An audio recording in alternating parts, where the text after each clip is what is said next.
Welcome to the Qantas Lounge at Heathrow Terminal 3.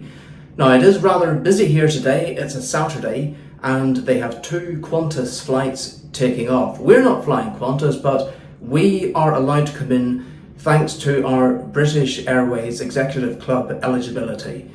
So I'm in the toilet now, it's probably the only spot where I'll be able to actually talk. So let's take a look around. It's lovely and bright. There is a nice big mirror here. Sink with selection of soaps. What make is it? Lataya, pure Australian botanicals. I thought it said botanic ale for a minute. I think I am in need of a drink. Tissues, lots of hand towels, extra toilet rolls, a little bin for personal items, and the toilet itself. I do like the fact that it is so bright in here, and even though it's quite a small room, because there is a large mirror on the wall and also one at the door, it makes it look a lot bigger than it actually is. The lounge is on 2 levels. Upstairs there is a dining area, a bar, the shower and the toilets. Downstairs there is also additional dining.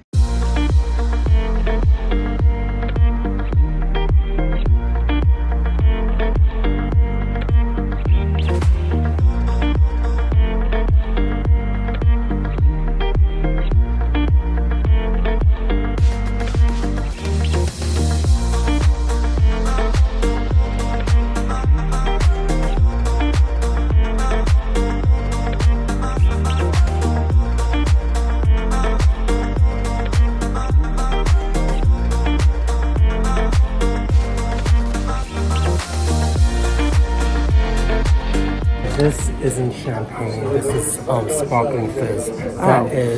That is what one of the patrons was telling me, because he was that guy over there. What, a connoisseur? No, this is like an Australian guy that probably frequents this lounge quite frequently and often. So then he said, no, they don't have champagne here. And then he says that the fizz was a good enough equivalent to champagne. So I am just going by word of mouth at this point. Speaking of mouths, I have just taken a look at the food selection. Now we are here at 12:30 on a Saturday afternoon. So there were some empty containers. There was a lady doing something. So I'm hoping that they're going to be putting some food out. At the minute, there's only a sort of selection of feta bread and salady type stuff, and it didn't look really that good. But there is a downstairs area as well with a restaurant, so I say restaurant, it's another food service, so we will take a look at that as well. But let's just take a look at the drinks menu, because it probably gives a clue as to what the drinks actually are.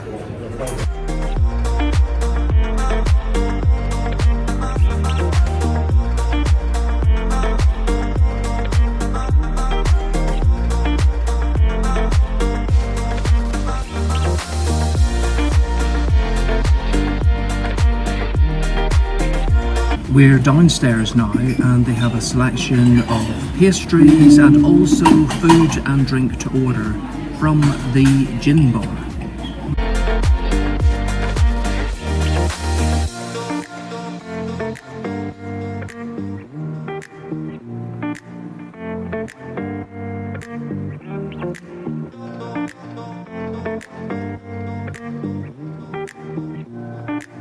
I think that we might also try something from the gin menu.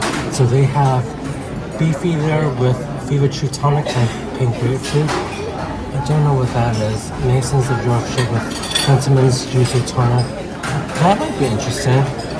It's a lot of different gins, but I think they do sound pretty interesting, so maybe we should give it a go.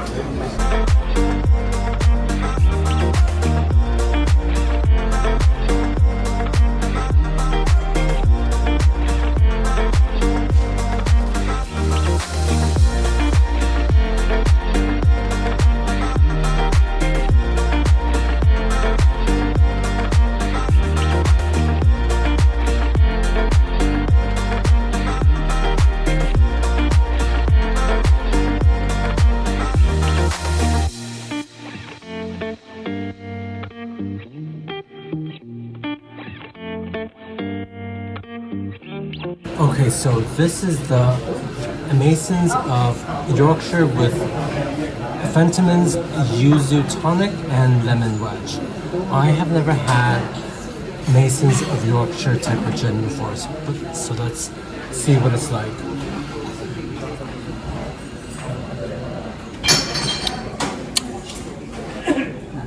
I don't think I've ever had this gin before. It's quite light. It is quite refreshing because of the yuzu and the lemon wedge. I could probably drink a lot of it, which is maybe a good or bad thing, probably a bad thing.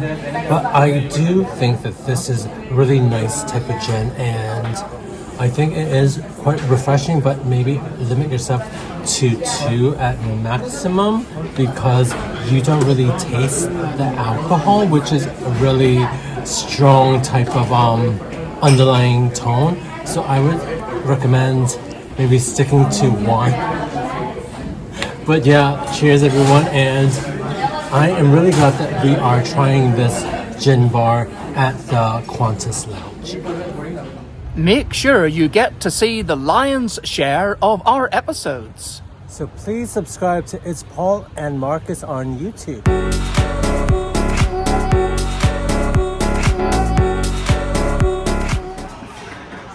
This doesn't look like the Qantas Lounge, Paul.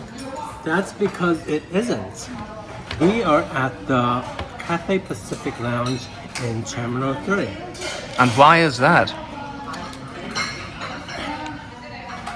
I feel like we felt like this was a better fit for us in terms of food-wise as well as drink-wise, because this is champagne and this is a martini. I think that the Qantas Lounge, they only had this sparkling fizz, which was very good. However, I wasn't that impressed with their food options, let's just say. What did you think of it? Well, I wasn't overly impressed with the food options in the upstairs part of the Qantas Lounge, but when we went downstairs there was a food to order. So I did get the eggs Benedict, which was very nice, and there were some pastries which I couldn't finish, so I've actually taken with me. But I still thought that the overall options weren't that great, whereas here in the Cathay Pacific Lounge, as well as all this extra food and drink, and there are items that you can take away as well, and there's also a tap for filling with water, plus newspapers and magazines. I just thought this was overall better, and we've been here before. You can check back for our episode on that. But I hope that, nevertheless, I wouldn't say the Qantas Lounge is bad. It's not. And if that's the only one that you've got access to, then it is fabulous. Anyway, I've eaten so much, I've drunk so much, we've got to end the episode. I hope you have enjoyed it today. If you have, yes, thank you for watching. Give us a thumbs up, a comment, yes, a like. Yes, Paul, go on. Why don't you finish it off? For those of you that have not subscribed already, hit the subscribe button because it will help us on our journey along this YouTube platform. And for those of you that want to leave a comment, you can do so as well. For those of you that have really enjoyed this episode, give us a thumbs up, and we will see you next time.